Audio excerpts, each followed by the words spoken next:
এই পর্যন্ত করে নেবার পর আপনি স্ক্রিনটিকে ছোট করে যে টেমপ্লেট মডেলটি আছে সেই টেমপ্লেট মডেলের যে অংশেতে টেমপ্লেটটি রাখা আছে সেই অংশে একবার ফিরে চলে যাবেন। ফিরে চলে যে এই টেমপ্লেটটিকে আপনি ভালোভাবে একবার লক্ষ্য করে দেখুন। এই অংশে দুখানা স্কেচ বানিয়েছি। দুখানা স্কেচ কোনগুলো দেখুন, এটি হচ্ছে একটি স্কেচ দেখতে পাচ্ছেন এবং এই অংশে একটি নকশা দেখতে পাচ্ছেন। এই যে 1 নম্বর নকশাটি দেখতে পাচ্ছেন, এটি যে টার্গেট প্লটটি বা যেটির আমি কনভার্সন করতে চাইছি সেই প্লটটি দেওয়া আছে এবং তার আশেপাশের প্লটগুলি দেওয়া আছে। এবং 2 নম্বর যে নকশাটি দেখতে পাচ্ছেন, একটির মধ্যেই দুটি নকশা দেখতে পাচ্ছেন। এই 2 নম্বর নকশাটি হচ্ছে যে প্লটটিকে আমি কনভার্সন করতে চাইছি সেই প্লটটিকে, শুধুমাত্র সেই প্লটটিকে বড় করে দেখিয়েছি। তো দেখুন, জুম করে পুরো বিষয়গুলো সব দেখে নিচ্ছি। এই অংশে দেখুন যে প্লটটিকে আমি কনভার্সন বানাতে চলেছি সেটি এবং তার চারিপাশের প্লটগুলি দেখাতে চলেছি। এতক্ষণ পর্যন্ত যতটা বানিয়েছি প্রায় সবটাই আমি কমপ্লিট করে নিয়েছি। শুধু নিচের অংশে, এই অংশে মেটাল রোড কথাটি লিখিনি, প্লট এ চিহ্নিত স্থানটি এ, সেটি আমি এখনো দিইনি। তাহলে এইটি কমপ্লিট করে নেব। এরপরে আমি নজর দেবো কোনটার দিকে, না দেখুন নিচের দিকে দেখাচ্ছি, জুম করে আপনাদেরকে দেখাচ্ছি। পার্টিকুলার যে প্লটটিকে আমি স্কেচ বানাতে চাইছি সেই প্লটটির দিকে নজর দেবো। তাহলে এখন আমার কোন দুটি কাজ বাকি আছে আমাকে এখানে এসে দেখে নিতে হবে একবার, যে এটা কমপ্লিট হওয়ার জন্য আর কি কি কাজ বাকি আছে, মনে নাও থাকতে পারে। তাহলে এই মুহূর্তে আমি এই অংশে এসে ফিরে একবার দেখে নিলাম। তারপরে ফিরে দেখার পর যে টেমপ্লেটটি আপনি বা যে মডেলটি দেখতে পাচ্ছেন সেই মডেলের যে নকশাগুলি বানিয়েছি সেই নকশাগুলি ছোট করে ঠিক একইভাবেই আমি বানিয়েছি। প্রত্যেকটির দেখুন 3টে করে ফাইল বানিয়ে নিয়েছি। এটি একটি, এটি একটি, এটি একটি।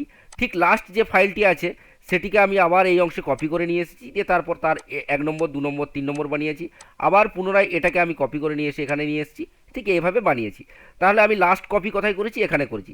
দেখুন এখানেতে আমার কোন কোন জিনিসগুলো পাচ্ছি, না এই মেটাল রোড কোথাটি আমি সিলেক্ট করে নিলাম, এম চিহ্নিত স্থান এ, এবং এটিকেও সিলেক্ট করে নিলাম। তারপরে এটিকে রাইট ক্লিক করলাম, কপি সিলেকশন করে এটিকে কপি করে নিয়ে এসে এই লেখাগুলিকে আমি কপি করে নিয়ে এসে এই অংশেতে নিয়ে চলে এলাম। নিয়ে এসে এই অংশে যে কোনো একটি অংশে দেখুন আমি প্রথমে এই অংশতে সরিয়ে রেখে দিলাম। তারপরে আমি একে একে করবো কি না, এই এ বলে লেখাটিকে এটিকে কপি করে বা মুভ করে, যেটা খুশি আপনি করতে পারেন, কপিও করতে পারেন বা মুভও করতে পারেন। তো মুভ করে আমি এই অংশে সরিয়ে নিয়ে চলে এলাম।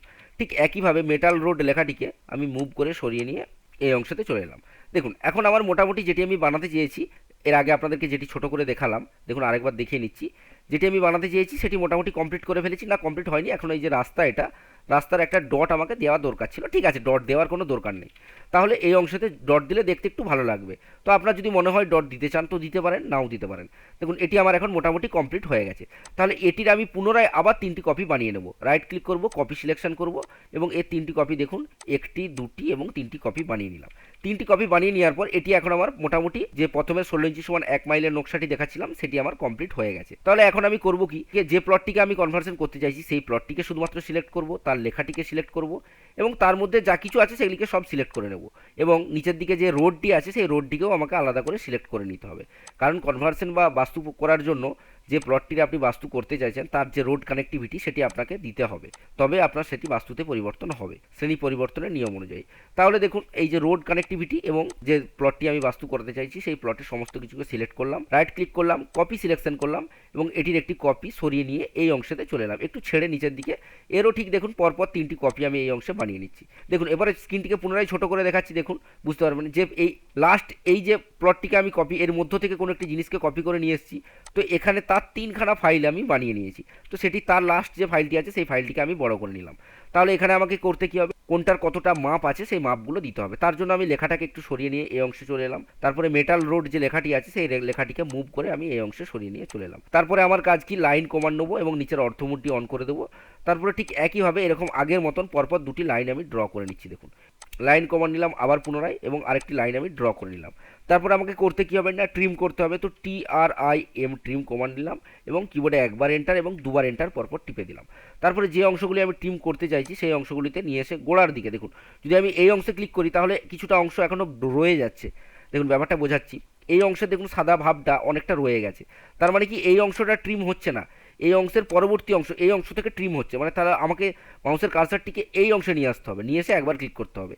ট্রিম করা মানে এর যে কানেক্টিভিটি, মানে এই অংশ থেকে এই অংশের যে যোগাযোগ সেটাকে আমাকে বিচ্ছিন্ন করে দিতে হবে।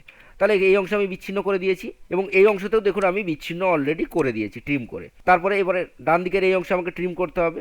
তো আবার আমাকে TRIM লিখে এন্টার টিপে পরপর দুবার এন্টার টিপে দিলাম। তারপরে এই অংশের কানেক্টিভিটি এবং এই অংশের কানেক্টিভিটি আমি বিচ্ছিন্ন করে দিলাম। তারপরে পুনরায় আমি আবার এটিকে সিলেক্ট করে নিলাম এবং ডিলিট করে নিলাম, এটিকেও সিলেক্ট করে নিলাম এবং ডিলিট করে দিলাম। দেখুন এখন আমার যে লাইন দুটি আছে সেই লাইন দুটিকেও একে একে সিলেক্ট করে আমি ডিলিট করে দিলাম। ডিলিট করে নেওয়ার পর আপনাদেরকে যে বলেছিলাম এটা একটা রোড বা রাস্তা, তার জন্য একটা চিহ্ন, রাস্তার চিহ্ন আপনাকে দিতে হবে। তার জন্য যে অর্থ মোডটি আপনি অন করেছিলেন সেই অর্থ মোডটি মনে করে অফ করে নেবেন, নাহলে অনেক অসুবিধা হবে ড্রয়িং করতে। প্রয়োজন হলে অর্থ মোড অন করবেন, অর্থ মোডের কাজ হয়ে যাওয়ার সাথে সাথে ওটি অফ করে দেবেন। দেখুন আমি বলে দিচ্ছি কখন অন করতে হবে আর কখন অফ করতে হবে। তো অর্থ মোডটি অফ করে দেওয়ার পর পুনরায় আবার লাইন কমান্ডটি নেবো।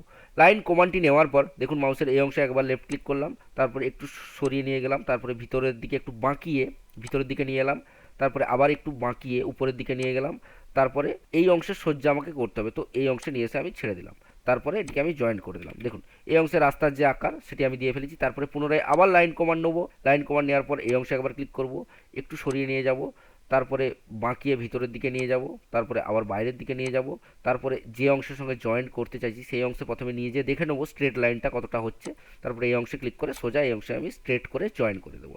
দেখুন এখন আমি রাস্তার আকার দিয়ে ফেলেছি। এরপরে আমাকে করতে কী হবে, এই 2488 যে লেখাটি আছে সেই লেখাটিকে আমাকে একটু সরাতে হবে। আচ্ছা ঠিক আছে, মেটাল রোড যে লেখাটি আছে সেই লেখাটিকে একটু বাঁদিকে সরিয়ে নিলাম এবং 2488 যে লেখাটিকে আছে সেটিকেও এই অংশে হালকা একটু সরিয়ে নিয়ে চলে এলাম। 2400 লেখাটিকে সিলেক্ট করে আমি একটু ছোট করে নিচ্ছি। দেখুন ঠিক আছে, 2488 লেখাটির সাইজটি আমি একটু ছোট করে নিলাম।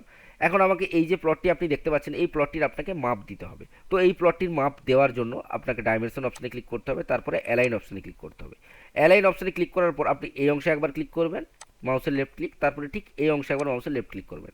দেখুন এই অংশে কত ফিট ডিস্টেন্স সেটা এখানে দেখিয়ে দিয়েছে। ঠিক এইভাবে যদি আপনি এই অ্যারো চিহ্নগুলো না রাখতে চান কনভার্সনের ক্ষেত্রে, তো আপনি কি করবেন, ফরম্যাট অপশানে যাবেন, ডাইমেনশন স্টাইল অপশানে যাবেন, তারপরে যে সাইজটি লেখা সিলেক্ট করা আছে সেই সাইজটি একটু মডিফাই করে নেবেন। মডিফাই অপশানে যেয়ে লাইন এবং সিম্বল অ্যান্ড অ্যারো বলে যে অপশানগুলি আছে এখানে সাপ্রেস ডিম অপশানেতে আপনি ক্লিক করে দেবেন।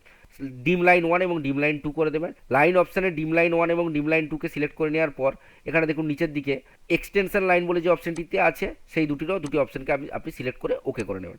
দেখুন তারপরে আমি সেট কারেন্ট করে নিলাম এবং ক্লোজ করে নিলাম। দেখুন এখন আমার যে লাইনের যে অ্যারো চিহ্নগুলি সেগুলি চলে গেছে। ঠিক একইভাবে এরপরে একের পর এক আমি সমস্তগুলি ড্র করে নেব। তাহলে ডাইমেনশন অপশানে ক্লিক করলাম, তারপরে উপরের দিকের এই অংশে একবার ক্লিক করলাম এবং নিচের দিকের এই অংশে একবার ক্লিক করলাম। দেখুন এই অংশের ডিস্টেন্স আমার 50 ফিট দেখিয়ে দিয়েছে, তো এটি আমি বসিয়ে নিলাম। ঠিক একইভাবে ডাইমেনশন অপশানে আবার পুনরায় ক্লিক করে অ্যালাইন অপশানে ক্লিক করে এই অংশে একবার ক্লিক করলাম, এই অংশে একবার ক্লিক করলাম। দেখুন এটি কত ফিট ডিস্টেন্স সেটি এখানে দেখিয়ে দিয়েছে। তারপরে আবার ডাইমেনশন অপশানে ক্লিক করলাম, অ্যালাইন অপশানে ক্লিক করলাম এবং এই অংশে একবার ক্লিক করলাম এবং এই অংশে একবার ক্লিক করলাম। তার ফলে এই অংশের কত ফিট ডিস্টেন্স সেটি আমার এখানে দেখিয়ে দিয়েছে। দেখুন এখানে কত ফিট করে ডিস্টেন্স যে লেখাগুলি আপনারা দেখতে পাচ্ছেন সেই লেখার সাইজগুলি অনেকটি ছোট হয়েছে। তো এই লেখার সাইজগুলিকে যদি আমি আরেকটু বড় করে নিতে চাই তাহলে এই লেখাগুলিকে আমাকে প্রথমে সিলেক্ট করে ডিলিট করে নিতে হবে। তাহলে আমি প্রথমে চারটে যে ডাইমেনশনগুলিকে সিলেক্ট করে নিলাম, লেখাগুলির উপরে মাউসের একবার লেফট ক্লিক করে তারপরে ডিলিট অপশানটি টিপে দিলাম। দেখুন এটি আমার ডিলিট হয়ে গেছে। তারপর ফরম্যাট অপশানে গেলাম, ডাইমেনশন স্টাইল অপশানে গেলাম, তারপরে ইংলিশ 4 সাইজের সিলেক্ট করে সেট কারেন্ট করে ক্লোজ করে দিলাম। এর আগেরবারে আমার ইংলিশ 2 ছিল। তাহলে এখন আমি ডাইমেনশন অপশানে গেলাম, তারপরে অ্যালাইন অপশানে গেলাম, তারপরে আবার পুনরায় দেখুন এই অংশ থেকে এই অংশের আমি ডাইমেনশন মেপে নিলাম 50 ফিট 9 ইঞ্চি। তো এক্ষেত্রেও আমরা একটা কি জিনিস দেখতে পাচ্ছি, যখনই লেখার সাইজটা 4 করে নিয়েছি তখন দেখুন এই অংশের যে অবাঞ্ছিত অ্যারো চিহ্নগুলি আছে যেটি একটু বিশ্রী লাগছে, তো আপনি যদি মনে করেন এগুলো থাকবে তো থাকতেও পারে, কোনো অসুবিধা নেই। আপনি যদি চান এগুলিকে ডিলিট করে নিতে তো সেটা যেটা দেখাচ্ছি ভালো করে দেখুন। ফরম্যাট অপশানে ক্লিক করব, তারপর ডাইমেনশন স্টাইল অপশানে যাব। ডাইমেনশন স্টাইল অপশানে যাওয়ার পর ইংলিশ 4 সিলেক্ট করা থাকা অবস্থায় মডিফাই অপশানে ক্লিক করব। মডিফাই অপশানে ক্লিক করার পর এখানে যে ডিম লাইন 1, ডিম লাইন 2 এবং এক্সটেনশন লাইন 1 এবং এক্সটেনশন লাইন 2 যেভাবে আমি সিলেক্ট করলাম আপনিও সিলেক্ট করে দেবেন, তারপরে ওকে ক্লিক করে দেবেন, তারপরে সেট কারেন্ট করে ক্লোজ করে দেবেন। দেখুন এখন ওই অংশগুলি আমার গায়েব হয়ে গেছে। এরপরে আমি একের পর এক সমস্ত ডাইমেনশনগুলি মেপে নেব। দেখুন এই অংশ থেকে এই অংশের ডাইমেনশন একই ডাইমেনশন পরপর দুবার মাপছি, তার কারণ প্রথমে যে ডাইমেনশনগুলি আমি বসিয়েছিলাম সেগুলি 2 সাইজের বসিয়েছিলাম। তো আমার মনে হচ্ছিল যেন একটু সাইজটা বড় হলে ভালো হতো। তো আমার মাইন্ডের স্যাটিসফ্যাকশনের জন্য বা সন্তুষ্টির জন্য আমি সাইজগুলি একটু বড় করে নিলাম। একই সঙ্গে আপনি যদি চান অনেক ক্ষেত্রে সাইজটি বড় করে নিতে কিভাবে হবে, তো সেটি এইভাবে লেখার সাইজগুলিকে বড় করে নেবেন। দেখুন আমি সমস্ত লেখার সাইজগুলি বড় করে নিয়ে ডাইমেনশনগুলি বসিয়ে নিলাম। বসিয়ে নেওয়ার পর এই অংশে কোন কোন ব্যক্তিদের প্লট আছে সেগুলি আপনাকে বসিয়ে নিতে হবে। তো তার জন্য আপনি কি করবেন, দেখুন আমি আবার পুনরায় ছোট করে নিলাম। ছোট করে নিয়ে আমার যে অপশানটি আছে সেই পুনরায় টেমপ্লেটের যে আগের ড্রয়িংটি বানিয়েছি সেই ড্রয়িংয়েতে ফিরে এলাম। তো এই ড্রয়িংয়েতে যখন ফিরে এলাম এই অংশে দেখুন আপনি দেখতে পাবেন কোনো না কোনো ব্যক্তির প্লট নাম্বার এবং নাম লেখা আছে। তো ঠিক এগুলিকে আপনারা সিলেক্ট করে নেবেন বা যে কোনো একটাকেও সিলেক্ট করে নিতে পারেন। দেখুন আমি সবগুলিকে সিলেক্ট না করে যে কোনো একটিকে সিলেক্ট করলাম, তারপরে সেটিকে কপি সিলেকশন করে নিলাম। কপি সিলেকশন করে যে অংশে আমি আমার ড্রয়িংটি বানাতে চলেছি বা স্কেচটি বানাচ্ছি সেই অংশে ফিরে গেলাম। তারপর আমি এই অংশে মাউসের একবার লেফট ক্লিক করে এটির একটি কপি বানিয়ে নিলাম। তারপরে এটিকে আমি রাইট ক্লিক করে এটিকে রোটেট করে এর বরাবর আমি ঘুরিয়ে নিলাম এবং এটিকে একটু কাছের দিকে সরিয়ে নিয়ে চলে এলাম।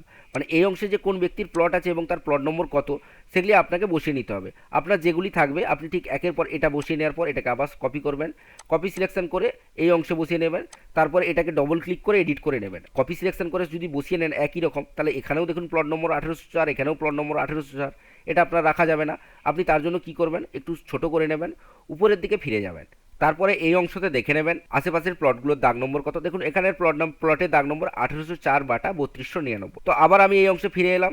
ফিরে আসার পর এই অংশে প্লট নম্বর 1804/3299 আমাকে লিখে নিতে হবে। তাহলে প্লট নম্বরে ডবল ক্লিক করলাম, তারপরে 1804 লেখাই আছে আমার অলরেডি। এরপরে আমাকে স্ল্যাশ চিহ্ন দিয়ে 3299 লিখে নিলাম। তারপরে এই প্লটটি যে ব্যক্তির নাম আছে সেই নামটি মুছে দিয়ে আমাকে সেই ব্যক্তির নাম লিখে নিতে হবে। তো একের পর এক দেখুন সমস্ত ব্যক্তির যে নামগুলি আছে সেগুলি আমি লিখে নিচ্ছি। দেখুন আমি আশেপাশের প্লটগুলি লিখে নিয়েছি এবং তাদের দাগ নম্বরগুলিও এই অংশে লিখে নিয়েছি। তারপরে এই অংশে লিখে নেওয়ার পর এটি দেখতে একটু সুন্দর হবে, সেই জন্য আপনাকে একটি কাজ করে নিতে হবে। দেখুন এখানে 50 এবং মেটাল রোড যে লেখা দুটি আছে সেই লেখা দুটি একে উপরের উপর চেপে গেছে। তো এই মেটাল রোড লেখাটিকে আমাকে সিলেক্ট করে স্কেল করে একটু ছোট করে নিতে হবে। তাহলে এটাকে দেখুন আমি একটু ছোট সাইজের করে নিলাম। আচ্ছা ঠিক আছে, এরকম সাইজ করে এটাকে এই অংশে সরিয়ে নিলাম। এই অংশে সরিয়ে নেওয়ার পর আমাকে এই অংশে একটা হ্যাচ দিতে হবে। তো কীভাবে হ্যাচ দেবেন, দেখুন কিবোর্ডে HATCH হ্যাচ লিখবেন, তারপরে এন্টার টিপবেন। তারপরে 4 থেকে 5 সেকেন্ড যতক্ষণ না হ্যাচ কমান্ডটা অ্যাক্টিভেট হচ্ছে ততক্ষণ ওয়েট করবেন। দেখুন হ্যাচ কমান্ড অ্যাক্টিভেট হয়ে গেছে। তারপরে এই অংশে ক্লিক করে আপনার যেটা দিতে মন যাবে, আপনার যদি মনে হয় ব্রিক দেবেন তো এই অংশে ব্রিক কালার সিলেক্ট করবেন এবং এটার কালার রেড করে নেবেন। রেড করে নেওয়ার পর এই অংশেতে যে এক লেখাটি আছে এটিকে একটু বাড়িয়ে নেবেন। দেখুন আমি একটাকে 200 করে নিলাম। 200 করে নেওয়ার পর আপনি বুঝতে পারবেন কি জিনিসটা আমি করতে চলেছি। তো এটা 200 না করে আমি এটিকে 100 করে নিলাম। 100 করে এন্টার টিপে দিলাম। দেখুন আমি কী জিনিসটা করতে চলেছি আপনারা বুঝতে পারছেন। তো এখানে আমি একটি হ্যাচ কালার নিয়ে নিলাম এবং নিচের দিকের এই অংশে এটা যে রোড সেটি আমি লিখে দিয়েছি। এখন এটিকে আমি কপি করে এর আরও 3খানা কপি একের পর এক বানিয়ে নিলাম। দেখুন 1 2 3। তো এর 3টি কপি বানিয়ে নেওয়ার পর এটি এখন আমার কমপ্লিট নিচের দিকের যে দেখুন আমি আবার ফিরে যাচ্ছি নিচের এই অংশে যে স্কেচটি বানিয়েছি সেটি আপনারা দেখতে পাচ্ছেন। তো এই অংশে যে এ লেখাটি আছে চিহ্নিত স্থান এ সেটি এখন নাই। প্রয়োজন হলে আমি এই অংশে ফিরে এসে দেখে নেব টেমপ্লেটের মধ্যে যে আমার কোন অংশটা বাকি রয়ে গেল। তাহলে আমাকে এখানে এ অংশটা লিখতে হবে না, এটা আমার অলরেডি লেখা আছে, সব কিছুই কমপ্লিট লেখা আছে। তাহলে এখন আমি করব কি, দেখুন মোটামুটি আমার যে ড্রয়িং আমি দুখানা বানাতে চেয়েছিলাম সেটি হচ্ছে এটি একটি ড্রয়িং এবং এটি একটি ড্রয়িং। দুখানা ড্রয়িং আমি মোটামুটি আলাদা আলাদা করে বানিয়ে ফেলেছি। এখন আমাকে এগুলিকে এই টেমপ্লেটের মধ্যে ঢোকাতে হবে।